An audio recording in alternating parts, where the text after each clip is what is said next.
Hi everyone, here we are on the eve of yet another Chag. I want to thank you for staying focused and engaged during this crazy time. I know you're juggling a lot. We're beginning to learn about one another and to really engage with one another within our course. In this video, I am hoping to tie together some of the big ideas and questions that are emerging from our beginning work together. Of course, the broad topic is what is educational research? And we're thinking over the next few weeks about what it means to enculturate into the field of Jewish educational research. And my job is to support you, of course, in this process as many questions are arising for you. It's great to see them. The questions should be arising. It means you're thinking a lot about this endeavor. So I want to start off by acknowledging the many postings that you put up around, first of all, our 3 introductory topic boards, but also more specifically that if I had $1 million. Now, first of all, many of us acknowledged wouldn't it be great if we actually had $1 million? Yes, it would. But it is possible, it is achievable. That doesn't even matter. The idea, of course, as you recognize, is to free you up. So many times when we're brainstorming what it is we want to research, we get bogged down in the reality of, well, this could never happen. I couldn't research this anyway. Who has the resources anyway? So as we're beginning this process, I want to clear all those cobwebs away for you. And just think about if you could research whatever you wanted to, what would it be? And I'm sure as you noticed, your postings were filled with excitement and passion and really deep interest. And they reflect the many years that you've all been collectively in the field. So that was the point here.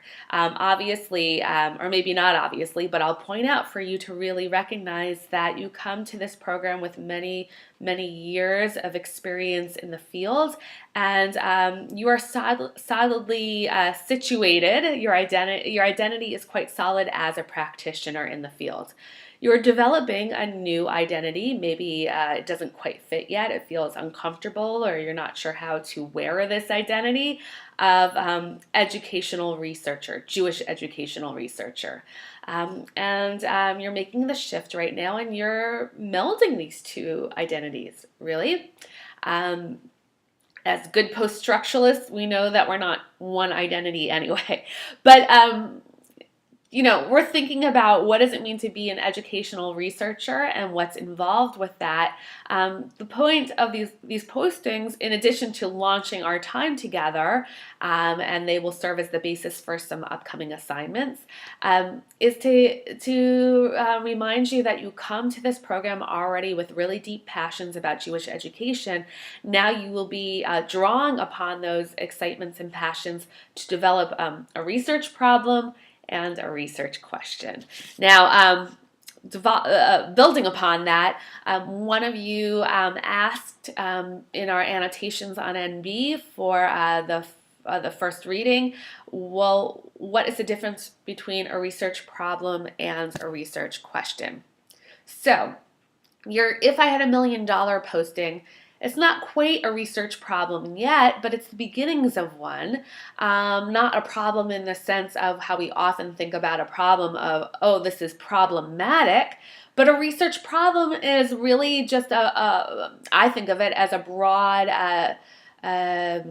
annotation, summary, description of what it is that we want to explore, what needs to be explored, why is it something that we need to explore. So you're all already, from your backgrounds and from your experience in the field, through those postings, making a case for, well, we need to study Israel and engagement with Israel, and here's the reason why. Here's what I've noticed from my experience. So that is a research problem. It's very broad. It's not fine-tuned. A research question will hopefully emerge for each of you from this broadly defined research problem. That will be the next scaffold for us.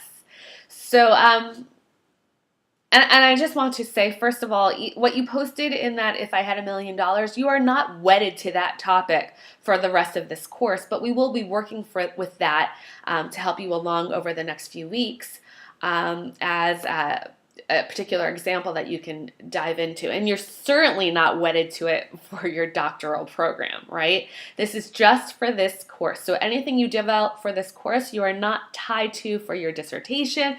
Think of it as a sandbox, a playground for playing around with ideas of what interests you in empirical research.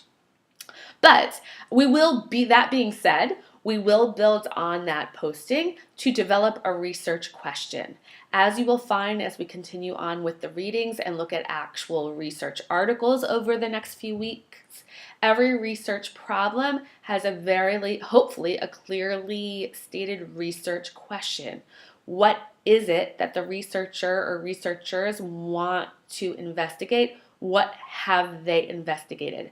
Research questions, as we will explore over the next few weeks, they can be succinct, they can be tightly worded, they can be simply worded. The question itself, when you look at it, might not reflect the hours and hours that went into defining that research question. Your question is an actual question. It ends with a question mark, and it serves as your roadmap, as your beacon, as you are traveling through the research process. It keeps you focused on exactly what it is you are trying to answer. And hopefully through your research, your data will help you to answer that research question. So I know that fully doesn't get to the intricacies of the differences between a research problem and a research question. More on research questions to follow. You have readings that are coming up around that, but that is the beginning of the answer to what is a research question. And you will be returning in assignment 2C that's coming up, the Ball and Forzani reading. You will be returning to your posting of If I Had $1,000,000. And you will be reading the Ball and Forzani with that posting in mind. More on that in a few minutes. So the next thing I want to share is that if you have a clearly defined research question, you will then be able to select methods that support you in researching that question.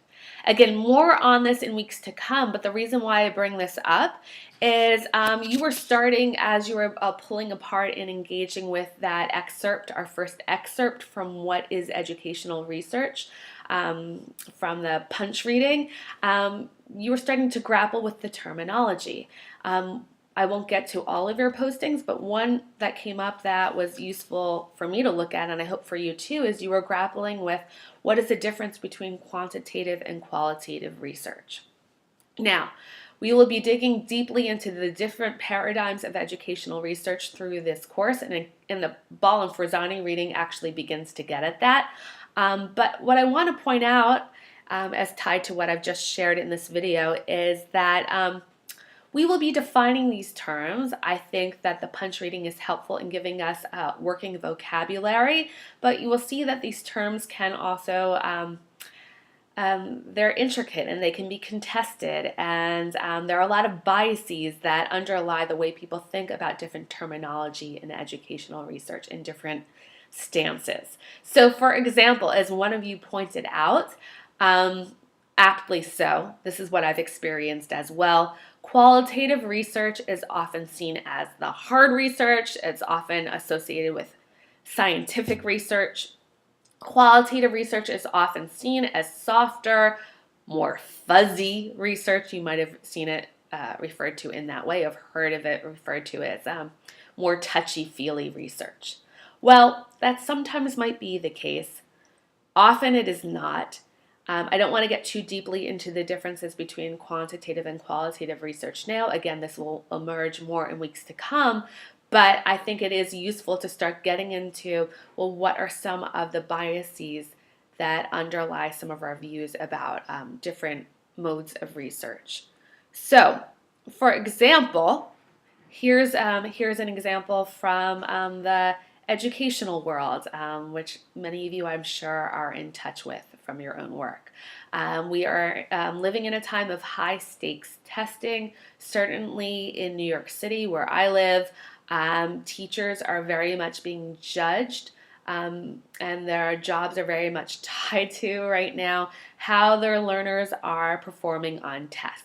So last year, teachers received for the first time a label of, were they I don't remember exactly the term, but were they passing teachers? Were they failing teachers? They got a grade. And then this was accessible to the public. So that grade can be looked at as data, quantitative data, based on numbers. But what was it based on? We always want to look at the methods of how that data was gathered. That grade that those teachers received, some of whom were considered amazing teachers in amazing schools, teachers were shocked, parents were shocked, schools were shocked, administrators were shocked, children were shocked that some of their most favorite teachers received a poor grade. Why did they receive a poor grade? Because that grade wasn't based on interviews.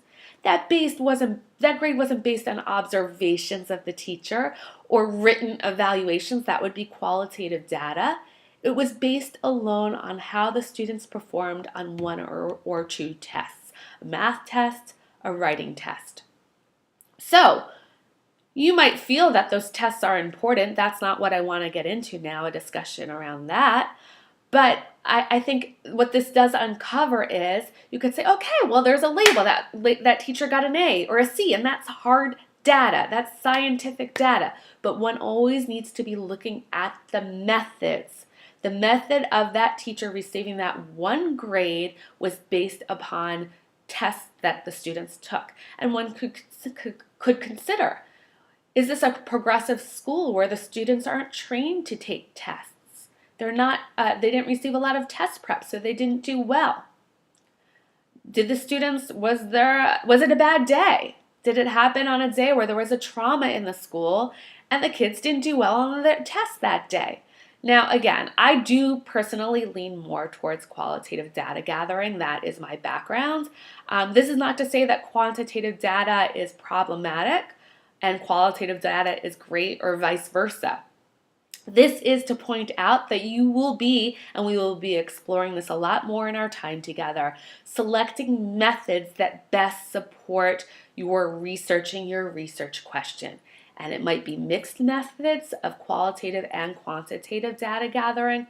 It might be that a survey, which will produce quantitative data, is your best method. It might be a survey that produces qualitative data will be your best method. It might be interviews, and then it might be creating statistics around those interviews. 42% of people who are asked the question of why do they like to attend summer camp said X. So again, this is to say, as you're reading through our text on educational research, there is a lot of terminology. I like that we are speaking back and talking back to the readings. That is my purpose and point of engaging you in NB, to have discussions that are rooted in the readings. I very much support your engaging in critical conversation on the readings. You don't always have to agree with me. You don't have to agree with me at all. You don't have to agree with the authors of a particular reading. As long as we can speak, I want you to be talking back. That is, I'd say, now moving into the Goldie, a signature pedagogy of our work together in this course, to be becoming more comfortable with engaging in critical conversation around research articles, research in the field. So you can see I'm transitioning from talking about your annotations to talking about what was the Goldie all about, thinking about signature pedagogies. I very much want you to engage with the readings, feel comfortable talking back to the authors. I think that this will serve you well throughout your doctoral program. So again, the Goldie, thank you to our first annotator for stepping up. Thank you to Laura for posting questions and summary and engaging us with the Goldie. As you're seeing here, you're thinking about, well, what should a signature pedagogy be of our executive doctoral program? And again, thinking about what does it mean for you to becoming an educational researcher. As you begin to annotate on the ball and Forzani, once again, you might not, you might see what they're proposing as models of educational research. Look back at your $1,000,000 question and see that it actually doesn't fit into what they're proposing as educational research. That's okay too. Again, as long as you can root your comments within the reading itself, this is a really important skill to develop. You will see in your time in our program that many doctoral students and faculty at GTS, their research actually doesn't fit into their models of educational research. Why I assign this article is for you to, again, be expanding that identity of educational researcher and be thinking like a researcher and be thinking about really what does it mean to be engaging in this endeavor of educational research. So I wish you a Chag Sameach. I look forward to continuing your readings, and as this course moves forward, we will continue to engage with each other even more deeply on Blackboard. And of course, there will be assignments coming up where I will be giving you feedback so you can be well on your way to developing a research proposal. Okay, Chag Sameach.